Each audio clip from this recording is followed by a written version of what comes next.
Hello and good afternoon दोस्तों, बहुत बहुत स्वागत आप सभी का मेरे यूट्यूब चैनल सुबंधु में। तो फाइनली एशिया कप भारत ने जीत लिया है। 5 साल बाद अब देखो एक मल्टीनेशनल इवेंट को इंडिया ने जीता है। लास्ट टाइम अगर आप देखो 2018 में ही 50 ओवर का फॉर्मेट हुआ था एशिया कप। वहाँ पे रोहित शर्मा कप्तान थे, विराट कोहली वहाँ पे रेस्टेड थे और वहाँ पे टीम इंडिया ने बांग्लादेश को हरा के यूएई में ट्रॉफी जीता था। और उसके बाद अगर आप देखो जितने भी मल्टीनेशनल इवेंट्स रहे हैं वहाँ पे हमको एक तरीके से निराशा ही मिली थी। कहीं पे हम सेमीफाइनल में हार रहे हैं, कहीं पे फाइनल पे हार रहे हैं, तो कभी एक तरीके से हम एंटर ही नहीं कर पा रहे हैं फाइनल में। लेकिन just before the world cup जो कि अभी कुछ ही टाइम में शुरू होने वाला है इंडिया में, अगर आप देखो अक्टूबर 5 से, वहाँ पे ऐसी जीत अगर इंडियन टीम को मिली है जहाँ पे आप देखो ऑलरेडी 5 टीमें पार्टिसिपेट कर रही हैं वर्ल्ड कप में इंक्लूडिंग टीम इंडिया, तो एक बहुत बड़ा पॉजिटिव साइन है।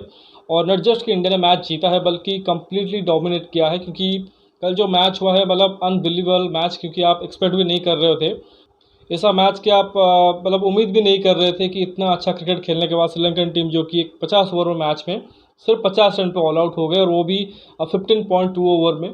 तो 20 ओवर भी एक तरह से बैटिंग कर नहीं पाए और सिर्फ 50 रन के स्कोर पे ऑल आउट हो गए। और जवाब में टीम इंडिया ने उसको 6.1 ओवर में एक तरह से कंप्लीट कर दिया। तो ओवरऑल अगर आप देखो 21.3 ओवर का एक तरह से गेम हुआ है, जबकि कुल 100 ओवर का मैच होना था। बट वहाँ पर आप देखो क्रेडिट देना पड़ेगा इंडियन गेंदबाज को, खासकर मोहम्मद सिराज, जिन्होंने अपना शायद सबसे बढ़िया अगर कहेंगे स्पेल डाला है। 6 विकेट निकाले, मतलब 5 पर लिया, और वो भी आई थिंक कुछ 16 बॉल में एक तरह से 5 पर कंप्लीट कर दिया था। 7 ओवर उन्होंने डाले हैं जहाँ पे उन्होंने 6 विकेट लिए। इसके अलावा हार्दिक पांड्या ने भी 3 विकेट लिए, 1 विकेट जसप्रीत बुमराह ने जो पहला विकेट था कुशल पेरेरा का लिया। मतलब ताश की पत्तों की तरह एक तरह से बिखर गई श्रीलंकन बैटिंग। पहला विकेट आप देखो 1 ही रन पे गिरा था, फिर 8 के स्कोर पर आप देखो चौथे ओवर में 4 विकेट वहाँ पे सिराज ने लिया। मतलब नेक्स्ट लेवल स्टॉप था, मतलब एग्जीबिशन दिखा रहे थे एक तरह से सीम एंड स्विंग बॉलिंग की। उसके बाद देखो कि फिर 12 पे 6 हो गया और फिर देखते देखते 50 पे ऑल आउट हो गए। तो मतलब कंप्लीट डोमिनेशन एक तरह से इंडियन गेंदबाजों से देखने को मिला। इतना आई थिंक एक्सपेक्ट नहीं किया होगा। हाँ, हमने ज़रूर एक तरह से एक्सपेक्ट किया था कि श्रीलंकन टीम जो कि वो हो सकता है कि एक फ़ाइट ज़रूर दिखाए, और क्योंकि वो पहले बैटिंग कर रहे थे टॉस जीतने के बाद, किसी तरह से कोशिश करते अगर 230-40 तक पहुंचने की, तो फिर बाद में हमने देखा है कि इंडियन बल्लेबाज थोड़ा सा स्पिन के अगेंस्ट फंसते हैं, और उसी वजह से देखो कि एक चैलेंज ज़रूर था इंडियन टीम के लिए। और वहाँ पर आप देखो तो मोहम्मद सिराज के उस स्पेल ने आई थिंक कम्प्लीटली रैटल कर दिया श्रीलंकन बैटिंग लाइनअप को, और स्पिनर को एक तरह से प्ले में ही लाने नहीं दिया। तो मतलब 15 ओवर 16 ओवर का गेम हुआ है, जिसमें आप देखो 1 ओवर शायद कुलदीप ने डाला था, बाकी सारे के सारे बुमराह, सिराज और हार्दिक ने डाले, और उसमें सिराज का जो स्पेल था वो उसने एक तरह से नॉकड आउट कर दिया श्रीलंका को। और ये सिर्फ फर्स्ट टाइम नहीं है कि किसी टीम जो कि है वो इतने कम स्कोर पर ऑल आउट हुए हैं। इंडियन टीम भी हुई है, बाकी टीमें भी हुई है। कोई लोग तो 36 आई थिंक जो ऑल आउट इंडियन टीम हुई थी उससे भी कम में एक तरह से कोशिश कर रहे थे कि रोक लो। आरसीबी का जो 49 ऑल आउट हुआ था उसको रेफरेंस दे रहे थे कि भाई आप 49 के नीचे रोक लो। तो मतलब ये द मोमेंट आप ऐसा क्रिकेट खेलते हो तो फिर आप हिस्ट्री में देखते हो तो ऐसे एग्जाम्पल्स आपको बहुत मिल जाते हैं जहाँ पे टीमें ऐसे ऑल आउट हुई होती है, इस तरह से खतरनाक बॉलिंग स्पेल आया होता है। तो खैर आई थिंक मैच में बहुत ज़्यादा एक तरह से मज़ा नहीं आया, क्योंकि देखो स्टार्टिंग में बरसात हो गई, जब टॉस हुआ श्रीलंका ने बैटिंग चुना, उसके बाद बरसात हो गया और कुछ टाइम के लिए एक तरह से गेम रुका। अब सोचिए अगर कोई फ़ैन होगा जिसने सोचा होगा कि बरसात तो हो रही है, मैं थोड़ी देर के लिए बाहर चला जाता हूँ और इवनिंग में आके मैच देखूँगा, तब तक बारिश रुक गई होती है। बट इवनिंग होते होते और आप देखो मैच ख़त्म हो गया। मतलब जैसा ही कहा कि 22 ओवर भी कंप्लीट नहीं हुए दोनों इनिंग्स को मिला के, इंडिया ने बहुत ही आसानी से 6.1 में उसको चेज़ कर दिया। आई थिंक शुभमन गिल के साथ ईशान किशन ओपन करने आए थे और दोनों ने आई थिंक ईशान ने 23 किए, शुभमन ने 27 किए।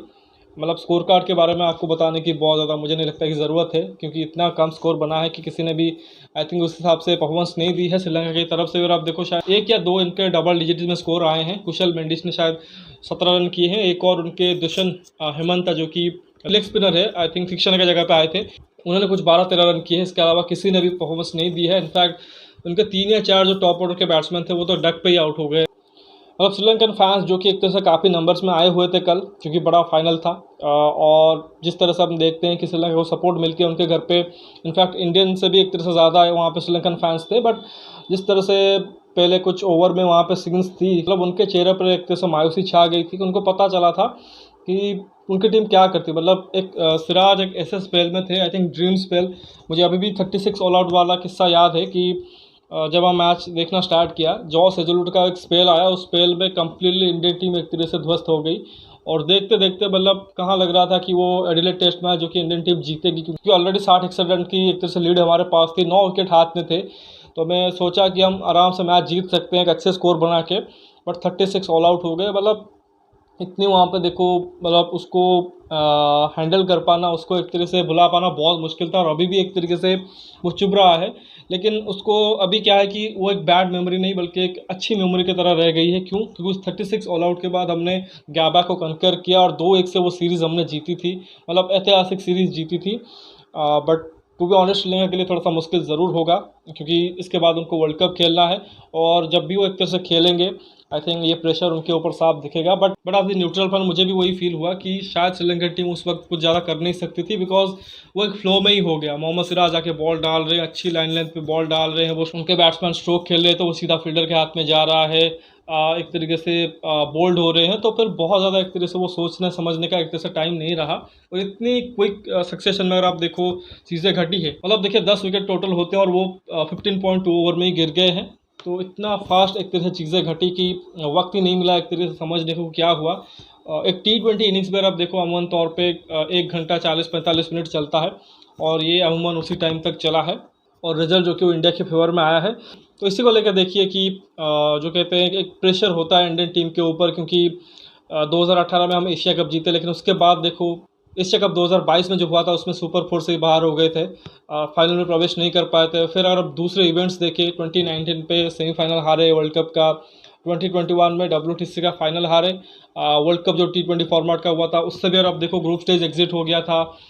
फिर हम 2022 में जाते हैं, एक और T20 वर्ल्ड कप का सेमीफाइनल हारते हैं, जैसे कि कहा एशिया कप का जो सुपर 4 है उस राउंड से बाहर होते हैं, और फिर 2023 में अगेन WTC का फाइनल हारते हैं। तो हारते हारते लगातार आप देखो एक फर्स्ट्रेट हो चुके थे। एक तो मल्टीनेशनल इवेंट आए, हालांकि एशिया कप जीतना कोई बहुत बड़ी बात टीम इंडिया के लिए नहीं है, क्योंकि पिछले अगर 10 साल की बात करें जहाँ पे एक तरह से हम एक तरह से मलाल करते हैं कि हमने कोई भी ICC इवेंट जीता नहीं है, उस टाइम पर आप देखो इस ट्रॉफी को मिला के हमने 3 एशिया कप जीते हैं। 2016 में T20 फॉर्मेट में जीता था, MS धोनी कप्तान थे। 2018 और 2023 में देखो 50 ओवर फॉर्मेट में रोहित शर्मा की कैप्टनसी में हमने 2 ट्रॉफियाँ जीती हैं। एक निदास ट्रॉफी भी 2018 में जो बांग्लादेश, श्रीलंका और इंडिया को लेकर हुआ था वो भी जीते थे। बट असली मज़ा तभी आएगा एक तरह से जब आप वर्ल्ड कप भी जीतेंगे। और कल भी देखो रोहित शर्मा ने वो चीज़ एक तरह से बताई भी थी, जब प्रेस कॉन्फ्रेंस में एक तरह से वहाँ पे पटाखे फोड़े जा रहे थे तो रोहित शर्मा ने कहा कि ये सब बंद कर दो, वर्ल्ड कप जीतेंगे तभी एक तरह से फोड़ना। तो आई थिंक मेन गोल तो वही है। एशिया कप तो एक तरह से पूरी तरीके से उम्मीद थी कि इंडियन टीम ही जीतेगी, अगर नहीं जीतते तो बड़ा एक तरह से सरप्राइज होता, एक बहुत बड़ा बवाल होता। बट टीम इंडिया ने बहुत अच्छा क्रिकेट खेला है और एशिया कप जीत लिया है, तो congratulation to us, congratulation to team India. बस आप वर्ल्ड कप दिला दो।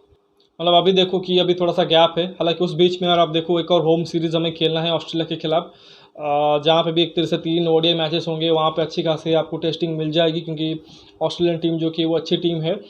और just before the world cup team India को ध्यान में रखना होगा कि प्लेयर से परफॉर्मेंस तो निकाले, साथ ही साथ इंजरी का इशू ना रहे। थोड़ा सा जो वर्कलोड मैनेजमेंट होता है कि प्लेयरों को थोड़ा सा संभाल के लेके चले, क्योंकि हम अभी देख रहे हैं कि किस तरह से बाकी टीमों में, चाहे ऑस्ट्रेलिया हो, पाकिस्तान को अभी देखो कि न्यूजीलैंड को देखो, उनमें एक तरह से इंजरी प्रॉब्लम्स हुई है जिसके चलते टीम सही तरीके से बन नहीं पा रही है। तो उस समय इंडियन टीम लास्ट मोमेंट पे आई थिंक अफोर्ड नहीं कर सकती कोई भी एक तरह से इंजरी, खासकर एक मेजर प्लेयर के लिए। तो आई थिंक देखना पड़ेगा, आई थिंक मिक्सचर हो कि अपना जो राइट बैलेंस है, राइट कॉम्बिनेशन है वो उतारे, साथ साथ कुछ खिलाड़ी को एक तरह से रेस्ट भी दे दे, तो आई थिंक बेहतर होगा। तो देखना पड़ेगा जब स्क्वाड आता है, आई गेस रात को शायद स्क्वाड आ सकता है, तो जब भी एक तरह से स्क्वाड आएगा उसके बारे में बात करेंगे।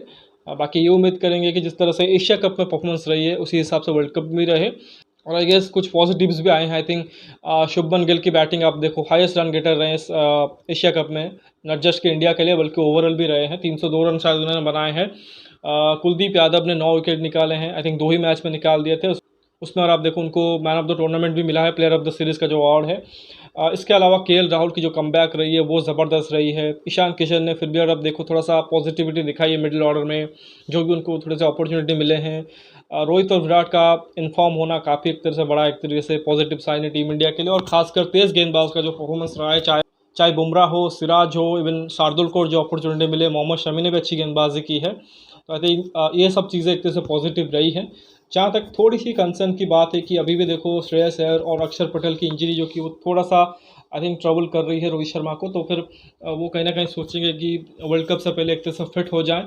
अभी वाशिंगटन सुंदर को भी ऐड कर दिया है टीम में, तो तो अगर वो ऑस्ट्रेलिया के खिलाफ सीरीज़ में खेलते हैं तो उम्मीद करेंगे अच्छा करें, ताकि एक बैकअप रेडी हो अक्षर पटेल के लिए।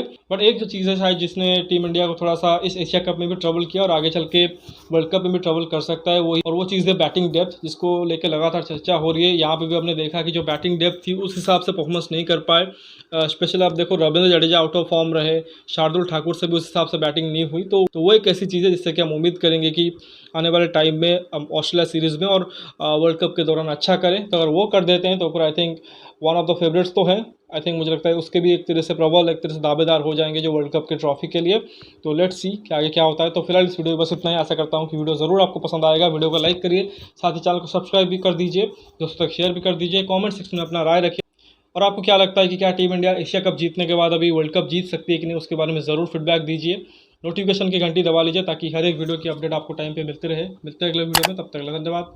जय हिंद।